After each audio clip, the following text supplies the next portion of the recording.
2020년을 살아가는 우리들이 당연하다고 생각하는 온라인 뱅킹과 인터넷 쇼핑. 불과 20년 전까지만 해도 쉽게 상상하지 못했던, 하지만 지금은 너무나도 당연한 일상인데요. 은행 계좌 이체하러 옷 입고 도장 챙겨서 은행 가서 번호 뽑고 전표 쓰던 시절을 상상하면 지금의 온라인 사회는 정말 편리합니다. 하지만 편리한 만큼 눈에 보이지 않는 위험도 커졌습니다. 그것은 흉기를 들고 집에 침입하는 강도가 아니라 시시각각 보이지 않는 곳에서 내 돈과 개인정보를 털어가려는 바로 해킹입니다. 얼마 전 한 연예인 휴대전화 해킹 사건 때문에 시끄러운 일이 있었는데요. 이런 사소한 개인적인 사건 이외에도 2003년 전국 대부분 인터넷을 10시간 가까이 마비시켰던 125 인터넷 대란, 무려 3,500만 명의 개인정보를 털어간 싸이월드 해킹 사건이나 2019년 국내 최대 가상화폐 거래소 업비트가 해킹으로 가상화폐 580억 원이 털리는 등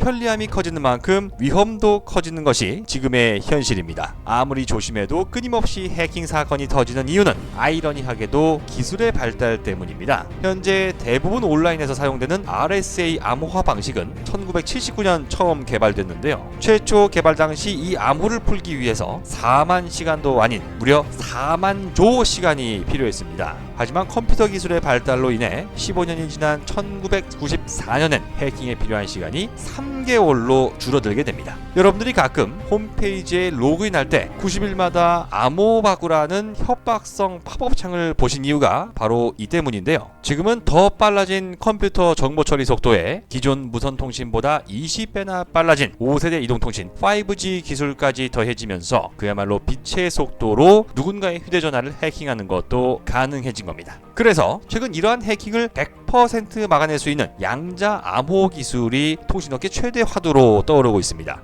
양자 암호 기술에서는 사용자 이외에 불순한 접근이 있는 경우 바로 알아챌 수 있으며 숫자 0과 1만을 활용하는 기존 방식과 달라서 해킹 자체가 불가능한 구조입니다. 현재로선 장비 구축에 너무 많은 비용이 들어가기 때문에 당장 일상생활에서 쓰기는 어렵지만 미국과 유럽연합이 양자 암호 기술 시장을 주도하면서 상용화에 박차를 가하고 있습니다. 그런데 미국과 유럽에 이 기술을 수출하는 나라는 바로 대한민국입니다. 세계 1위 양자 암호 통신 기업 스위스의 IDQ. 하지만 이 회사는 지난 2018년 초 한국의 SK텔레콤에 인수됐는데요. 이를 발판으로 전 세계를 통틀어 가장 독보적인 양자 기술력을 확보한 SK텔레콤은 2018년 미국에 이어 2019년 유럽에서도 양자 암호 사업을 수주하는 데 성공합니다. 현재 미국과 유럽연합이 총 2조 7천억 원을 투입하는 양자 암호 개발 사업의 진짜 주인공은 사실 따로 있었던 셈입니다. 아직도 기억이 생생합니다. 16년 전 군생활 시절 전화 받을 때마다 외쳤던 통신보안이란 단어, 군대 다녀온 남성분들은 잘 알고 계실 텐데요. 눈에 보이는 위험보다 보이지 않는 위험을 더 조심해야 되는 세상. 대한민국이 해커들의 밥줄을 끊을 세계 최고의 보안 기술을 가진 나라로 우뚝 서는 모습을 기대합니다.